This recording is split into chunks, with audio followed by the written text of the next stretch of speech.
So let's take a look at what's going on, shall we? This is the four. This is the Four of Swords. So this usually dictates that you're worrying about something. You may not be sleeping. You may be sleeping too much. You may not be eating or eating the wrong foods. But it does look like some sort of emotional stress you are taking out on your body, or your body is being affected by it.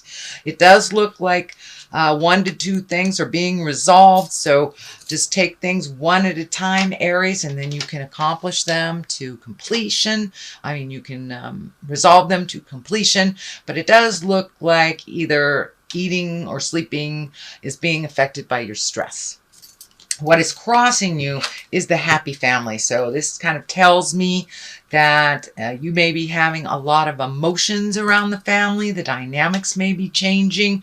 There may be more people coming into the family, people coming out of the dynamic, but it does look like it's been taking a toll on your head, on your heart, and on your stomach. So if you can find a safe and quiet place to do a little meditation to release some of these frustrations and kind of achieve your happy home, that will be more beneficial to you. But the reason that it crosses here, and it's feeling like you may be presenting to the world that you have a happy family, even though it might be very tumultuous behind closed doors.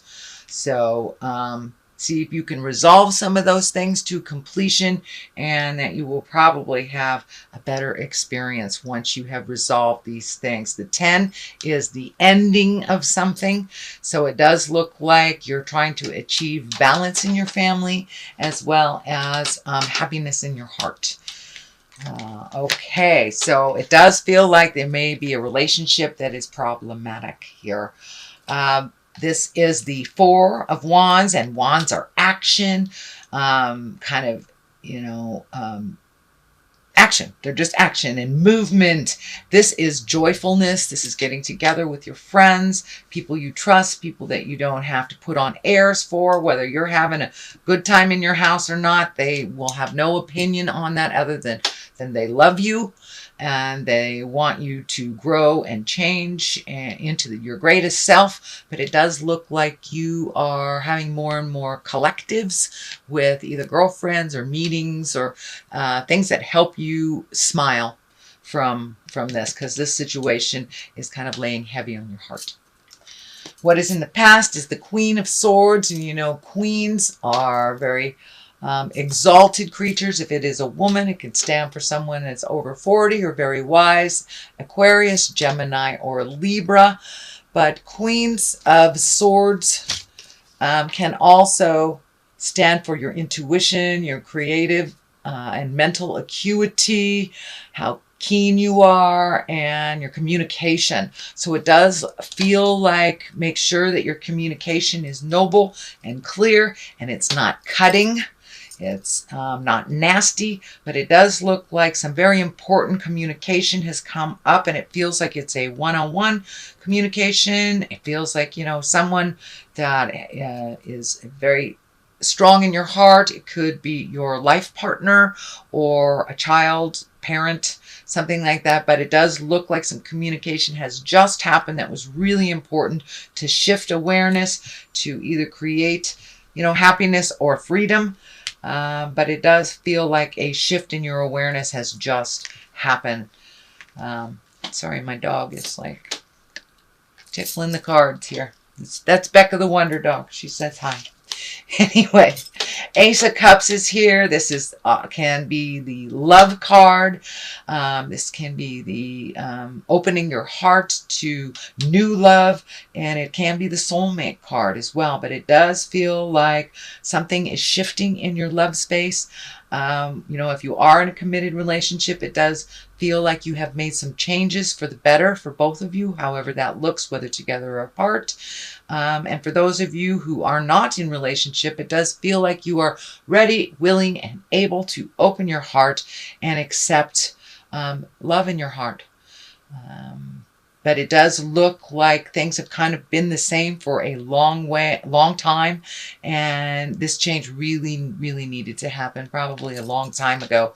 But it's here now, and your heart is opening to new possibilities and new discoveries, new way of expressing love, and just kind of upgrading your love space. The aces are like the hands of God, so this is kind of destiny. And it also validates that we are in that Saturn time of really looking at your destiny, whether you should stay or whether you should go or open your heart or close it. So it does look like all of those processes are happening right now. The Wheel of Fortune is in the front here. This is a 10 card, and the Wheel of Fortune is a lovely card. It's whatever you put out in the world, you get back. It also can mean things going around and around and around and not really knowing where to stop. So the clearer you are in your headspace, the clearer the journey will be for you. But the possibilities are endless. So that pretty much means if you keep the focus in a positive, it will happen in a positive. If you keep the focus in a negative, it will continue in the negative. So really you are responsible for whatever you create by, our mind is like a computer. And if we focus on the negative, that seems to be what is brought to us. So I encourage you, Aries, to cast off those shadows of negativity, keep that mindset positive, and moving forward. But it does look like lots of opportunities, and it all depends on where your headspace is. The King of Cups is the basis of all this. Aries, this can stand for a male or a female. This is a water sign, Pisces, Cancer, or Scorpio. But it does feel like a lot of these changes and decisions and shifts in the family have to do with this water person. You may be in a one-on-one relationship with them, or they may be your sibling, your parent. But it does feel like you have shifted the focus to them. And it does look for a time being that this King of Cups has been focusing on you. And now there needs to be some reciprocation, or there's some more responsibility that is needed to help out this King of Cups. And it may be a woman or a man. It is not gender specific. But the cups are an emotional creature. It's an intuitive creature, and he usually takes the high road. But it does feel like there is a challenge for this king, and that you have to step up a little bit and help them. Unconditional love, Aries, unconditional love. But it is your turn to pay back someone who has taken care of you. So it could be a parent, it could be a sibling. I don't think it's a child or a life partner. The Two of Wands is here. That's been coming out in a lot of different positions for almost all the signs. So this is really kind of leaving the things behind that didn't work for you, finding balance, making new agreements. This legacy key is lighting up. So it does look like things that have traditionally gone this way are not working anymore for you. So it's time to create a new. This card also is looking out into the future. This can be travel. Healing. The healing energy is really lighting up. So it does look like from some of the things from the past that you've been working on healing, that you are almost there. You're almost completely released a lot of the anger, the resentment, because that is only standing in the way of your greatness. But it does look like you're taking a long, hard look at the possibilities that you never thought you would take a look at. So leave that mind open to all possibilities. Don't minimize them to just, traveling down the street. Who knows, you may be doing a safari to Africa or something like that, but don't limit yourself because of what traditionally has happened. Open yourself to new possibilities, Aries.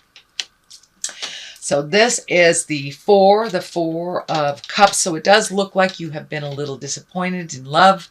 Or disappointed in those interpersonal relationships. But this is the card of disappointment. This is also the card of kind of focusing on things that have happened and not paying attention to what needs to be happened, or the gifts that are right in front of you. So see if you can shift your awareness from from the things that you can no longer control from the past, whether it was betrayal, whether it was gossip, whether it was manipulation, whatever the negative was that made you sad and regretful. It's time to look at the new gifts that are right in front of you. So pull off that blinder, Aries, and take a look at what's right in front of you. This can no longer be changed, but this can. This is something new, and it's right there waiting for you to grab it. Knight of Pentacles is here. Knight depicts motion. It can be a person. If it is a person, it is an earth sign, Capricorn, Taurus, Virgo. It does feel like it's a person that is probably under 30, or if they're over 30, they have a childlike heart. Doesn't mean that they're necessarily immature, but they have a childlike heart. Again, this is Capricorn, Taurus, or Virgo, and this is someone that is looking towards the future. This is someone that is grounded, mature, loving. This also feels like this person is kind of mentoring you, or giving you words of love and faith and encouragement to make these changes. Could be even your own child, or a very dear friend. But it does feel like they're helping you get some things in order on a physical level. So they could be helping you pack boxes, move things, get rid of things. But it does look like somebody is lending a hand to you to make this stuff move a little bit quicker. We also have the 5 here. This is kind of the argument or tumultuous stuff, can be gossip. And this is a big challenge. It can also mean energy that is unwanted towards you. Well, this is upside down. So it does look like you have taken a step away from the petty arguments. You're not engaging in some of the things that are not in the higher levels for you. It does look like someone, may even be the King of Cups, is able to push your buttons, and you're just being a little bit more neutral to their button pushing and kind of looking more towards your future than allowing them to light you up and to get all uptight about something. So it does look like you have made a mental change, a mental shift of yourself, that you are no longer going to engage in this kind of petty BS that has been going on. So the Ace of Wands is here. It is upside down. This is God stuff. This is aha stuff. This is hand of God. And when it's upright like this, it's something that is very spontaneous, very quick, very unknown, kind of out of the blue. Well, it is upside down. So it does look like the changes that are happening, that you're quite aware of them. You've been quite aware of them for a while. It's necessary. So it does look like you've taken your first step into making those changes, that the old way of doing things is no longer working. So you're really embracing the new changes and incorporating them into your life, also by not engaging in the past struggles as well. So even though this is upside down, it is a Hand of God card, and it does feel like you're quite aware. It's not something that's a complete surprise. It won't take you by surprise. So that is your general reading, Aries, for, oh, look at that. You've had a bunch of jumpers for the month of October. So I'm going to throw them all out here. They all wanted to come out. So let's see. And these are color-coded for the chakras. So it does look like recovery. It does feel like you are recovering from either an emotional upset. It could be even a physical upset. You could be embracing sobriety or continuing sobriety, or just changing some out-of-date agreements or behaviors that no longer work for you. So it does look like you're recovering from that change. Insecurity, it's time to realize that you are enough. Your insecurities have held you back from love, have held you back from greatness, and held you back from moving forward into your gifts. And so they've brought up a lot of fear. So this may be happening right now. I encourage you to walk through it, use your intuition, and realize that you're really, really close to walking to the other side. You are in the middle of growth. You are right smack dab in the middle of growth. And when we have growth and changes, our insecurities do come up. But it may be time to isolate yourself, you know, get out of this tumultuous stuff for a little bit and, you know, go sit on a rock and look at the water or on a mountain or something and just find some isolation and some solitude away from a bit of the chaos, and you'll be able to clear your head and know what your next step is.